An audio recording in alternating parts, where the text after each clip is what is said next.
దరిద్రుడు కలగంటే కలలు కూడా వడగండ్ల వాన కూర్చుందట పాపం. పచ్చపాటి పరిస్థితి గదే అంటున్నారు కదా ఆంధ్రలో. ఎన్నికలలో గెలిచేతందుకు ఎన్నెన్ని తిప్పలు పడాలనో అన్నీ వాడుతున్నారు కానీ చాలా మటుకు రివర్సే అవుతున్నాయట. మరి అది ఎట్లనో ఏం కథ అన్నది తెలుసుకుందాం పండ్రి.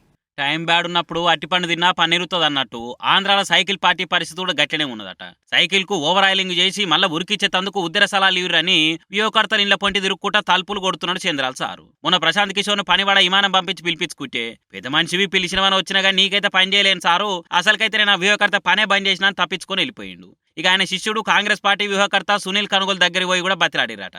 సునీల్ మనీ ఎంతైనా పర్వాలేదు మాకు పని చేసి పెట్టాలే, ఆంధ్రాలో పంకరెక్కలు ఇరగొట్టి సైకిల్ ఉరికేటట్టు ప్లాన్ వేయాలి అని అడిగిరట. సారీ బాబు గారు, బెటర్ లక్ నెక్స్ట్ టైం అని గూగుల్ పేలో స్క్రాచ్ కార్డ్ చెప్పినట్టే చెప్పిండట. అయితే టీడీపీకి పనిచేసుడు ఇష్టం లేకనే సునీల్ కనుగోలు ఉండి చంద్రాల ఆపరణ అద్దుపో అన్నట్టు తెలుస్తున్నది. ఇక దిక్కు లేక మళ్ళీ లోకల్ వ్యూహకర్తనే పెట్టుకున్నారని టాకిన పడుతున్నది. ఇక మన జయము జయము చంద్రన్న, జయము నీకు చంద్రన్న, నీకెవరు సాటి లేరయ్యా చంద్రన్న పాటలతోటే ప్రచారంలో దిగి ఓట్ల కోసం పాటలు పడాలని డిసైడ్ అయ్యారట. పాపం నూతిల పడ్డోని మీద నూరు రాళ్ళేస్తారన్నట్టు చంద్రాల సార్ పార్టీకి ఏం గతి పట్టింది.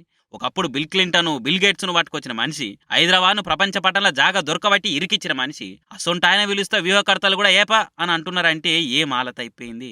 అందుకే త్రివిక్రమ్ సార్ అతడు సినిమాలో డైలాగ్ రాసింది, మొగ్గు లేని ఆడదన్నా పవర్ లేని పొలిటీషియన్ అన్నా ఎవ్వరు దేకరు ఈ సొసైటీలా అని.